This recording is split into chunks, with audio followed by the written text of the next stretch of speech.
Late at night in the quiet town of Hollowbrook, everyone is fast asleep, except for Ben, a curious and a love for solving mysteries.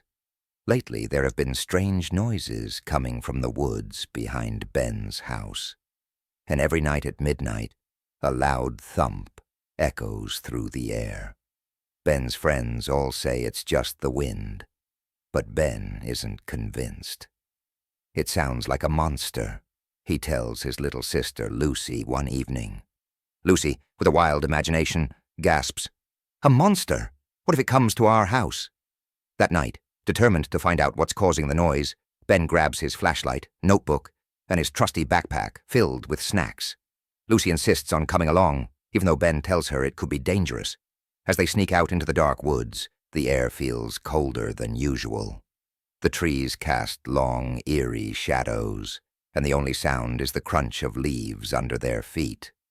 Ben shines his flashlight ahead, and they follow the path toward where the noise comes from every night. Suddenly, the thump happens again, closer this time. Ben's heart races, and Lucy clutches his arm. "What was that?" she whispers. They walk deeper into the woods and reach an old abandoned cabin. The door creaks as it swings open slightly, and inside they see a faint glow. Ben and Lucy exchange nervous glances but push forward. Inside the cabin they find broken furniture and old, dusty books. Just as Ben steps toward the glowing light in the corner, a shadow moves across the room. Lucy gasps, and Ben freezes. Then they hear a deep growl coming from the shadows. Ben's flashlight flickers, casting strange shapes across the walls. Suddenly, from behind a pile of furniture, something leaps out.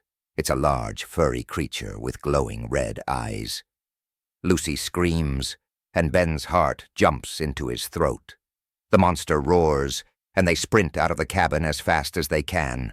Just when it seems like they've escaped, the monster appears again, this time blocking their path. But as the creature steps into the moonlight, Ben notices something strange. It's wearing sneakers. "Wait a minute," Ben says, stepping closer despite Lucy's protests. As Ben gets a better look, the monster pulls off its furry mask, revealing Tim, their neighbor. Tim, a teenager who loves pranks, bursts out laughing. "Gotcha," he says.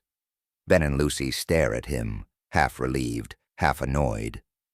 "You've been scaring the whole town with your monster act," Ben exclaims.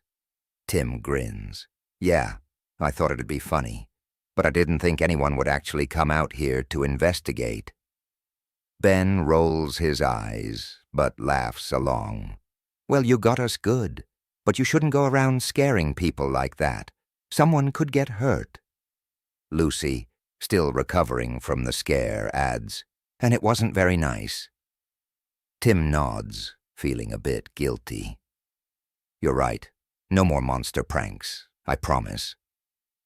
Moral of the story: it's okay to have fun, but playing tricks that scare others can be hurtful. It's always better to be kind and think about how your actions affect people. Just as they all start heading home, another thump echoes through the woods, louder than before. They freeze. "Wait, if that wasn't you, Tim, then what was that?" Lucy asks, eyes wide.